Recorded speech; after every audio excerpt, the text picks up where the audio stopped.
కాలుష్యంతో గంగవరం గ్రామ ప్రజలు తీవ్ర అనారోగ్యాలకు గురవుతున్నారని గంగవరం గ్రామ ప్రజలు ఆవేదన వ్యక్తం చేస్తున్నారు. గంగవరంలో వస్తున్న కాలుష్యం నివాసితులకు కంటి మీద కొనుకు లేకుండా చేస్తుందని, ఇళ్లలోకి ధూళి బొగ్గు వస్తుందని అన్నారు. రోడ్లపై నల్లటి బొగ్గుతో అనారోగ్య బారిన పడుతున్నారని అన్నారు. గంగవరంలో జాలారిపల్లిపాలెం, పెదపల్లెపాలెం, చినపల్లెపాలెం, గంగవరం ఇలా 4 గ్రామాలు ఉన్నాయని, సుమారు 30,000 మంది జనాభా ఉన్నారని అన్నారు.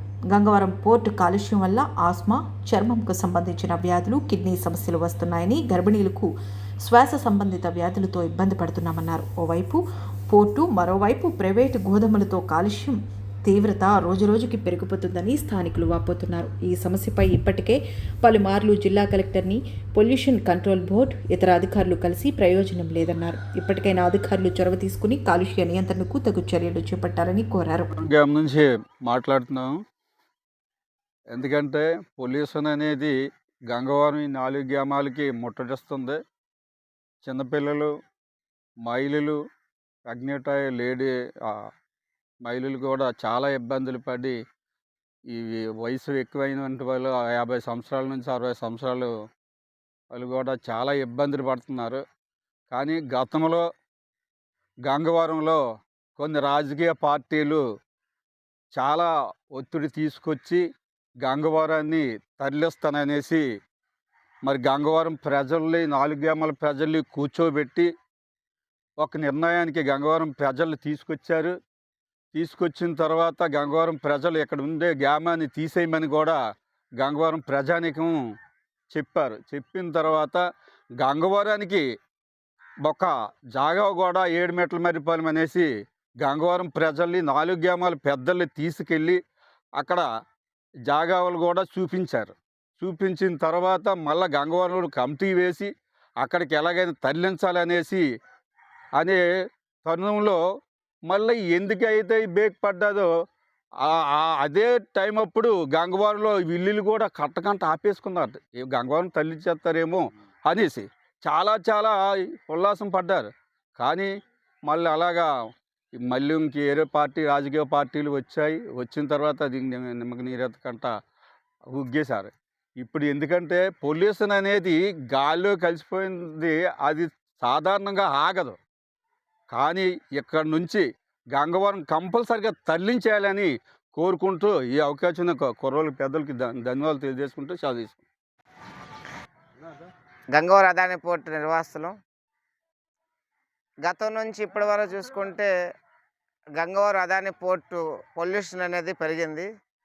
ఎందుకంటే ఆనాడు పోర్ట్ నిర్మాణ సమయంలో గంగవరం పోర్ట్ నిర్మాణానికి ఇటు గంగవరం 4 గ్రామాల ప్రజలు కూడా తమ జీవనాధారమైన సముద్రాన్ని త్యాగం చేసాం. ఆ త్యాగం ఎందుకు చేసామంటే గంగవరం పోర్ట్ పీపీపీ పద్ధతిలో ప్రభుత్వం ప్రైవేట్ పార్ట్నర్షిప్ పద్ధతిలో నడుస్తుంది కాబట్టి ఆ త్యాగాలు చేస్తాం. మా జీవనం బాగుంటుంది, పిల్లలకు ఉద్యోగాలు వస్తాయని. దాన్ని అదాని మేనేజ్మెంట్కి గంగవరం పోర్ట్ని ఇచ్చారు. మరి ఇటు నిర్వాసులకి ఆ రోజు పోర్ట్ నిర్మాణ సమయంలో జట్టి నిర్మాణం చేస్తాం, జట్టి నిర్మాణం చేసినంత వరకు ప్యాకేజ్ ఇస్తాం అనేసి వీళ్ళకు హామీలు ఇచ్చారు. మరి ఇటువంటి హామీలు నెరవేర్చకుండా మీరు అదాని మేనేజ్మెంట్కి గంగవరం పోర్ట్ని ఎలాగిచ్చారు అనేది ఈరోజు నిర్వాసులుగా మేము ప్రశ్నిస్తున్నాం.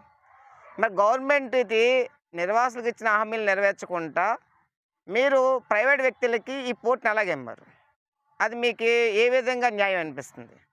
మరి అదాని పోర్ట్కి అదాని మేనేజ్మెంట్కి ఎప్పుడైతే ఇచ్చారో పొల్యూషన్ విపరీతంగా పెరిగింది. ఇక్కడికి వచ్చే పొల్యూషన్ ప్రజల జీవితాలతో చెలగాటమాడే విధంగా ఉంది. అంటే మీరు చెప్పింది ప్రతిదీ కూడా మీకు ఏమైనా ఇక్కడ సాక్ష్యాలు కానీ మీలో ఉన్న ఆఫీసర్లు కానీ లేదా గంగవరం పోర్ట్ మేనేజ్మెంట్గా 4 రోజులు వచ్చి గంగవరం నివసించమనండి. ఇక్కడ ఉండే నిర్వాసులు పడుతున్న ఇబ్బంది ఏంటని తెలుస్తుంది. ఒక పక్క కేంద్ర ప్రభుత్వాలు ఏం చెప్తున్నాయంటే ఈ భారతదేశాన్ని మొత్తాన్ని కూడా స్మార్ట్ సిటీలుగా మారుస్తాం, స్వచ్ఛ భారత్గా మారుస్తాం అంటున్నారు. మరి మీరు తీసుకున్న లక్ష్యం ఎటువైపు ఉంది? ఈరోజు గంగవరం తదితర పోర్టుకి తదితర ప్రాంతాలన్నీ కూడా కాలుష్య కూరలో చిక్కుకొని పోతున్నారు. వాళ్ళందరూ ప్రాణాలతో ఈరోజు గంగవరం పోర్టు మేనేజ్మెంట్ చెలగట్టబడుతుంది. మరి మీరు తీసుకున్న నిర్ణయాలు ఎక్కడికి వెళ్తుంది? మీ లక్ష్యం ఎటువైపు వెళ్తుంది? స్మార్ట్ సిటీ అన్నారు, స్వచ్ఛ భారత్ అన్న, మరి స్వచ్ఛ భారత్కి వ్యతిరేకంగా ఈరోజు పొల్యూషన్ విపరీతంగా వచ్చి పడుతుంది. మరి ప్రభుత్వాలు దీని మీద సోద్యం చూస్తున్నట్టు ఊరుకోవడం ఎంతవరకు కరెక్ట్?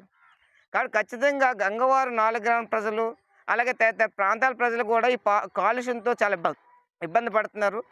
గంగవారంలో తదితర ప్రాంతాల్లో పుట్టే పిల్లలందరూ కూడా చిన్నపిల్లలు ఆస్మాతో రోగంతో పడుతున్నారు. మరి ఆ తల్లి కడుపు కోతకి ఎవరు బాధ్యత వహిస్తారు? ఆ తల్లి ఆ పుట్టే పిల్లడు ఆస్మాతో ఎందుకు పుట్టాడంటే డాక్టర్లు ఎందుకు ఏంటంటే గంగవారం అదాని పోర్ట్ పొల్యూషన్ వల్ల ఈరోజు పిల్లలు అనారోగ్యాలతో పడుతున్నారు అంటున్నారు. మన తల్లి కడుపు కోతకి ప్రభుత్వాలు జవాబుదారీగా ఉండాలని మేము చెప్తున్నాం. కాబట్టి ఇప్పటికైనా సరే గంగవారం అదాని పోర్ట్ మేనేజ్మెంట్ ఎటువంటి సేఫ్టీ పాటించకుండా వాళ్ళు ఏంటంటే వీటికి కన్వేయర్ బెల్ట్లకి ఎటువంటి గార్డ్స్ వేయకుండా వదిలేస్తున్నారు. నీళ్ళు తడపట్లేదు, విపరీతంగా పొల్యూషన్ అనేది పడుతుంది. కాబట్టి దీని మీద వీళ్ళు ఇచ్చే సేఫ్టీ రూల్స్లో అవన్నీ పాటించాలి. కానీ గంగవారం అదాని పోర్ట్ అవేం పాటించట్లేదు. దీని మీద అధికారులకు మీరు లెటర్లు పెడుతుంటే అదాని పోర్ట్ మేనేజ్మెంట్తో మేము వెళ్ళి ఢీకొనలేము, మమ్మల్ని వదిలేండి అని చెప్తాం. మరి అధికారులకి కొంచెమైనా సరే మీరు తీసుకునే శాలరీకి పని చేయాలి కదా.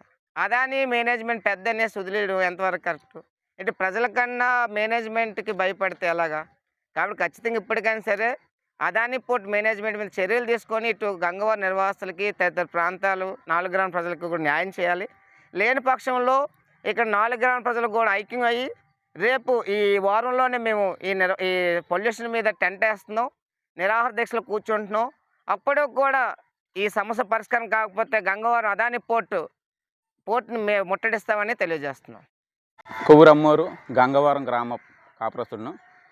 మేము సుమారు 20 సంవత్సరాలుగా గంగవారం పోర్టు 2006లో వచ్చిన కాడ నుండి మేము మా జీవితాలు బాగుంటాయి, మా బ్రతుకులు బాగుంటాయని చెప్పి ఆ రోజు చాలా సంతోషపడి గంగవారం పోర్టు కోసం మేము నిత్యం తరతరాలుగా నమ్ముకున్నటువంటి గంగమ్మ తల్లిని త్యాగం చేసి ఈరోజు మేము మా బోట్లన్నీ యారాడలో పెట్టి మేము ఉపాధిస్తారని చెప్పి ఆ రోజు అగ్రిమెంట్ ప్రకారం మేము ఈరోజు గంగవారం పోర్టుకి మేము త్యాగం చేశాము.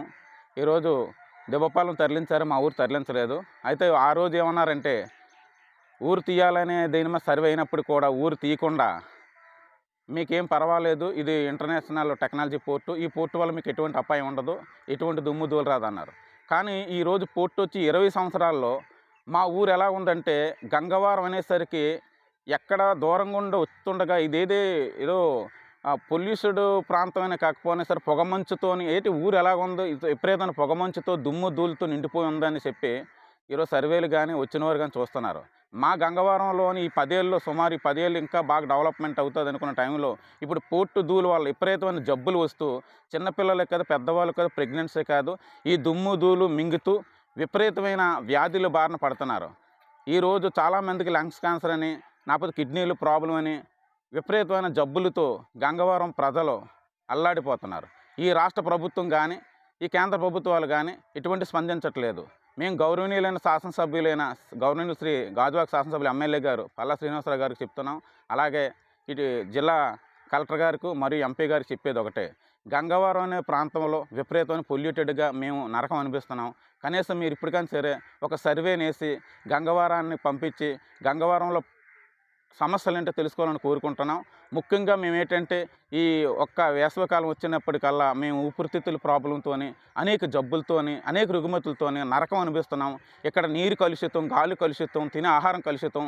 మీరు వచ్చి ఎవరైనా సరే ఈ రాష్ట్ర ప్రభుత్వం అధికారులు కానీ, కలెక్టర్ గారు కానీ, ఎమ్మెల్యే కానీ ఎవరైనా సరే గంగవరాన్ని సందర్శించి ఈ ప్రాంతంలో ప్రజలు పడుతున్న బాధలు అడిగి తెలుసుకుంటే బాగుంటుంది. మేము ఈరోజు కలెక్టర్ ఆఫీస్ వచ్చాం, మా బాధలు చెప్పాం.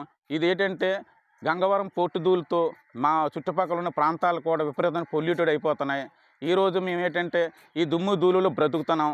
కనుక మేము కోరుకున్నది ఒకటే, ఈ ఊరన్నా తరలించాలో, లేని పక్షంలో గంగవారం పోర్టు అదాని గంగవారం పోర్టు మేనేజ్మెంట్ వారు స్పందించి ఇమీడియట్గా వాటర్ సర్వీసింగ్ చేస్తారని కోరుతున్నాం. ఇప్పటికే మేము చాలా ఇబ్బందుల పాలవుతున్నాం. అనేక రుగ్మతులు, అనేక ప్రాబ్లమ్స్లో ఉండి ఏ హాస్పిటల్కి వెళ్ళా సరే మీరు ఏ ఊరంటే గంగవారంలోనే ఈ పోర్టు ఉంది, ఆ పోర్టు ధూళి దుమ్ముతో మీ ఊరల్లో ఇదవుతుంది, మీ ప్రాబ్లం కారణం ప్రధాన గంగవారం పోర్టు అంటున్నారు. అదాని గంగవారం పోర్టు పట్టించుకోకుండా ఈ రోజుకి కూడా ఏంటంటే ఇంటర్నేషనల్ టెక్నాలజీతో హై వాటర్ సర్వీసింగ్స్ ఉన్నాయి, కానీ అది యూజ్ చేయట్లేదు.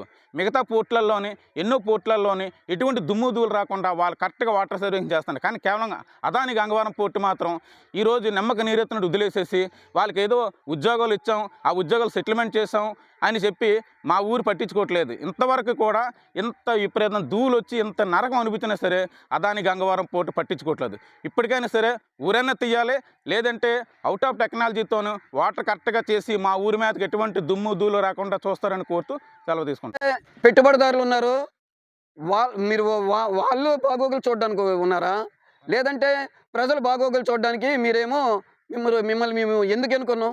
మీరు మా జీవితాలు మారుస్తారని మేము ఎన్నుకున్నాం. మీరేమో ప్రజల పక్షాన్ని కాకుండా అమ్మ ఓట్లేసేటప్పుడు అమ్మ మీరు ఓట్లేయండి, మేము మీ జీవితాలు మారుస్తాము, మీరు ఓట్లేస్తే మిమ్మల్ని మీరు ఏవైతే కోరికలు ఉన్నాయో మేము తీరుస్తాము, మేము ఉన్నామని చెప్పేసి ఓట్లు అడగడానికి మాత్రం ప్రతి రాజకీయ నాయకుడు వస్తున్నారు. మరి ఈరోజు ఇంత ప్రాబ్లమ్స్తో గంగవరం ప్రజలు 4 గ్రామాల ప్రజలు ఇబ్బంది పడుతుంటే ఒక్క రాజకీయ నాయకుడు కూడా అమ్మ మీరు ఇంత ఇబ్బందులు ఉన్నారు, మేము ఉన్నామని భరోసా మాత్రం ఎవరు ఇవ్వటం లేదు. కాబట్టి ప్రభుత్వం వాళ్ళు కూడా ఇప్పుడు ఏదైతే ప్రభుత్వం ఉందో కూటమి ప్రభుత్వం కూడా మా ప్రజల మీద మీరు కొద్ది ప్రేమ చూపండి. ఎందుకంటే మీరు మా జీవితాలు మారుస్తారని మీకు ఓట్లు వేస్తాం. మేము ఎందుకు వేస్తాం ఓట్లు? మీరున్నారు. ఒక గత ప్రభుత్వం అయితే ఇంకా పట్టించుకోవడమే మానేసిందిలే. మీరైనా సరే మా జీవితాలు బాగు చేస్తారని మీకు ఓటేసినందుకు మీరు కూడా గత ప్రభుత్వం లాగే మీరు అటువంటి ఇదే చేస్తున్నారు. కాబట్టి దయచేసి ప్రభుత్వం కూడా మా కోసం మీరు ఆలోచించండి. ఇమీడియట్గా ఏదైతే గంగవరం పోర్టు నుంచి వచ్చిన కాలుష్యం ఉందో దానివల్ల విపరీతమైన ఇబ్బందులు మేము పడుతున్నాం. కాబట్టి మీరు దాని మీద క్షుణ్ణంగా పరిశీలించి ఒక ఆఫీసర్ని మరి కలెక్టర్ గారికి మొన్న స్పందన కార్యక్రమంలో మేము లెటర్ ఇచ్చాం. మరి వాళ్ళైతే చెప్పారు ఒక ఆఫీసర్ని పంపిస్తామని. ఒక మంచి నిజాయితీ గల ఆఫీసర్ని గంగవరం పంపించి మా యొక్క గ్రామం ఎటువంటి పొల్యూషన్ బారిన పడుతుందో మీరు దాన్ని రిపోర్ట్ అంతా తీసుకొని ప్రభుత్వానికి సమర్పించాలని కోరుకుంటూ, మరి నేను మన సోదరులందరినీ కూడా నాతో పాటు ఉన్న సోదరులందరినీ నేను వాళ్ళని మనస్ఫూర్తిగా ఈ అవకాశం ఇచ్చిన నా సోదరులందరికీ ధన్యవాదాలు తెలియజేసుకుంటూ నేను సెలవు తీసుకుంటాను.